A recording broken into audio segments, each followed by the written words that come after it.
Tin Star is a light gun shooter released for the Super Nintendo in 1994. Despite being developed in Europe, it was only released in the North American market. It obviously supports the Super Scope peripheral, but more importantly, it supports the SNES Mouse, allowing for precision play on a modern flat panel television. Despite being a light gun game, there is a surprising amount of story to chew on. The story takes place in the old American West, except everyone is a robot. Tin Star is the sheriff, and you follow along as he rids the fictional city of an outlaw gang. The game starts on Monday, with 4 distinct stages to play. The game continues like this through the week, Tuesday, Wednesday, and so on. In all, there are 29 stages, including the final boss battle. The stages are broken down into a few different types. There are train levels where Tin Star runs along a moving train, bar levels where you take down outlaws in a tavern, levels where you are riding your trusty steed Aluminum, or for my British viewers, Aluminium, the classic Western duel, defense levels where you have to protect banks and jails, and simple runs through the town. Like any light gun game, the goal of each stage in Tin Star remains the same: shoot stuff before it shoots you. I've never attempted to play a light gun game with a mouse before, but the experience is pretty good. The SNES Mouse is very accurate, and I felt I had as much precision as one could ask for.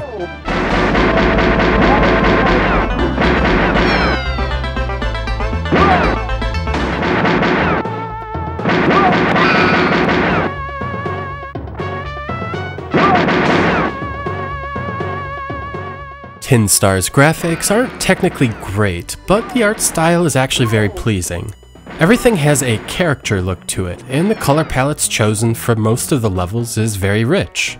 More importantly, the enemies you shoot at have a lot of contrast in comparison with the levels, so nothing ever blends in with the backgrounds. I don't quite understand why everything is a robot, however. Perhaps Nintendo didn't want us shooting at people. The music is also appealing and does a good job of capturing that Old West feel. The melodies are pretty generic and nothing is bound to get stuck in your head, but again, they are good enough and fit the tone of the game. Also adding to the presentation is a fairly elaborate story involving Tin Star getting rid of Black Bart and the Bad Oil Gang from the fictional town of East Driftwood. The story attempts to be funny, but most of the jokes are simply not clever. After a while, you'll just want to click through them to get on with it. Still, it ties all of the levels together.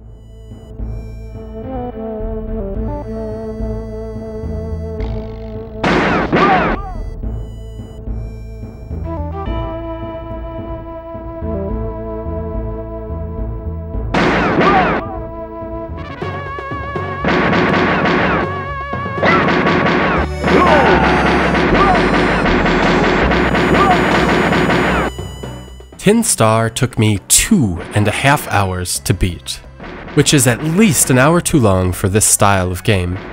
Light gun games in general are a bit repetitive, and being asked to sit through this for 2.5 hours is a bit of a stretch. Combine this with the lackluster story, and there's little incentive to play all the way through.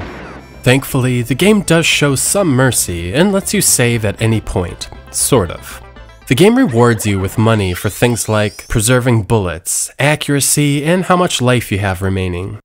You can use this money to save the game. Unfortunately, I used this save feature after any difficult level I did not want to repeat, and had slightly under 60 grand at the completion of the game.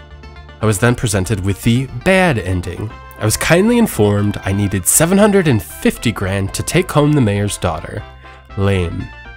Generally speaking, I like Tin Star.